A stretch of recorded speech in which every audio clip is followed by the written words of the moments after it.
Good evening, my name is Kacper Paradowski and you're watching Poland Daily News. There are only 8 days left until the second round of the Polish presidential elections. The incumbent president, Andrzej Duda, and his rival, the Civic Coalition candidate for the president of Poland, Rafał Trzaskowski, are meeting with voters across Poland. Today, during a meeting with voters in Szczepnica-Zdrój in southern Poland, President Andrzej Duda declared that he will propose an amendment to the Polish constitution under which same-sex couples will not be allowed to adopt a child. The president also added that he is going to sign a proper document to this effect and an amendment draft on Monday. This should be written expressis verbis in the Polish constitution that a person in a same-sex relationship is not allowed to adopt a child. This should be written for the child's safety, their proper growth, for the baby's sake, and so that the Polish state could monitor their rights. This amendment should exist in the Polish constitution because it is a responsibility of the state to know to whom the child custody will be given. I want to introduce such an amendment, and that is why I decided to present my proposal to the parliamentarians. On Monday, I am going to sign a proper document and a legislative proposal, the so-called presidential draft to the change of the constitution, which will be submitted to the Sejm later on. This is a very important element concerning the safety of a child.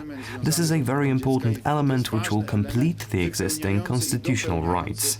I have no doubts that the MPs of the United Right will not be the only MPs who will support this writing.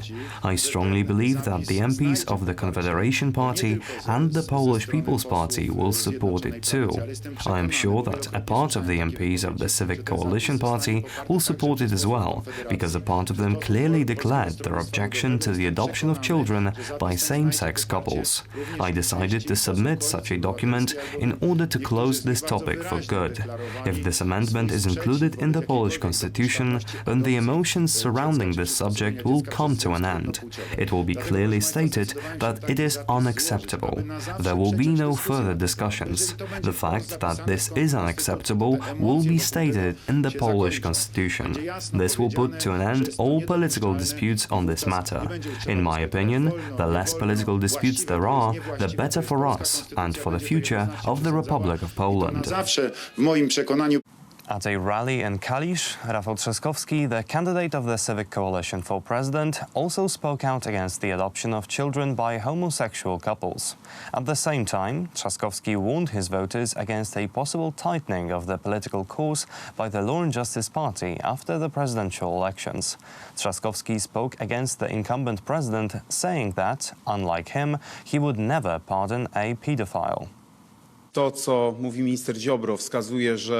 Minister Ziobro is saying indicates that given that the election is won by the ruling party, hopefully this is not the case, the course of things will be tightened. It can be seen that Jarosław Kaczyński has disappeared somewhere.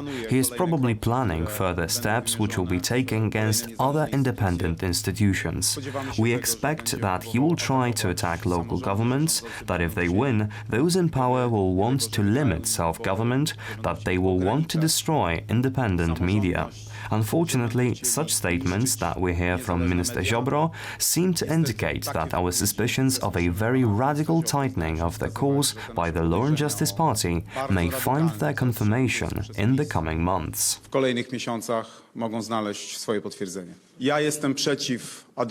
I am against the adoption of children by single-sex couples, and I think that is the position of most political parties in the country.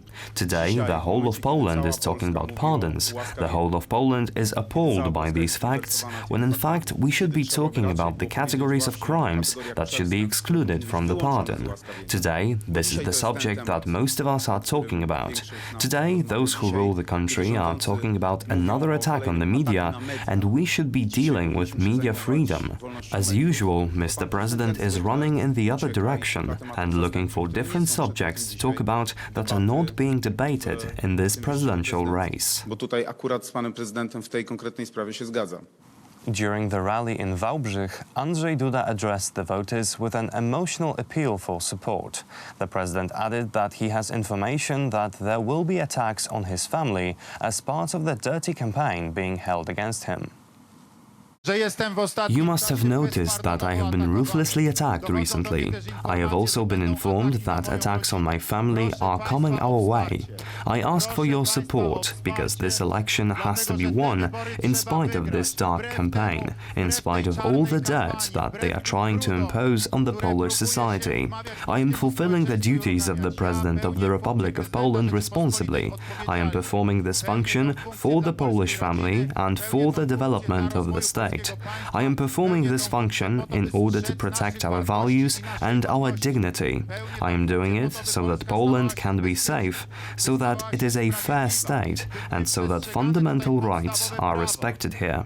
I strive to ensure that the fundamental rights of democracy are respected, and these include majority rule. According to the latest survey prepared by the Estimator Polsce for dorzeczy.pl, Andrzej Duda is leading in the race for Poland's highest office. 50.9% of respondents declared to vote for Andrzej Duda, which is an increase of 0.3 percentage points compared to the last survey conducted by the pollster. 49.1% of respondents declared their support for the Civic Coalition candidate. This represents a decrease of 0.3 percentage points compared to the last survey. Andrzej Duda can count on 98% of support of his voters from the first round of the election, as well as 12% of Szymon Hołownia's voters, 57% of Krzysztof Bosak's voters, 16% of the voters of Władysław Kosiniak-Kamysz, 8% of Robert Biedroń's voters, and 47% of those who voted for other candidates. Rafał Trzaskowski can count on 97% of his first-round voters and 82% of Szymon Hołownia's voters, 31% of Krzysztof Bosak's voters, 75% of the voters of Władysław Kosiniak-Kamysz, 81% of Robert Biedroń's voters, and 43% of those who voted for other candidates. Among those who did not take part in the first round but declared their willingness to take part in the second vote on July 12th, the distribution of support is 54% for Andrzej Duda and 46% for Rafał Trzaskowski. Now, let's take a look at the latest data on the coronavirus epidemic from the Polish Ministry of Health. According to the latest data from the Polish Ministry of Health, there are 314 new infections and 4 new deaths in the country. The total number of confirmed cases of coronavirus infection has reached 35,719. 23,127 people have recovered from the infection in total. The followers of Poland Daily News have noticed that key issues of public discussion in the USA are the same as those discussed here in Poland, for example, the protection of the family. Andrzej Duda stands for it several times a day during his campaign meetings all over Poland and uses almost identical wording each time. US President Donald Trump delivered his speech Friday evening at Mount Rushmore. We are proud of the fact that our country was founded on Judeo-Christian principles, and we understand that these values have dramatically advanced the cause of peace and justice throughout the world. We know that the American family is the bedrock of American life. We recognize the solemn right and moral duty of every nation to secure its borders.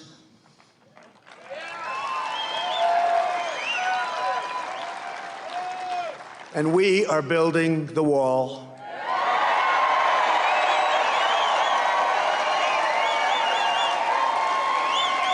We remember that governments exist to protect the safety and happiness of their own people.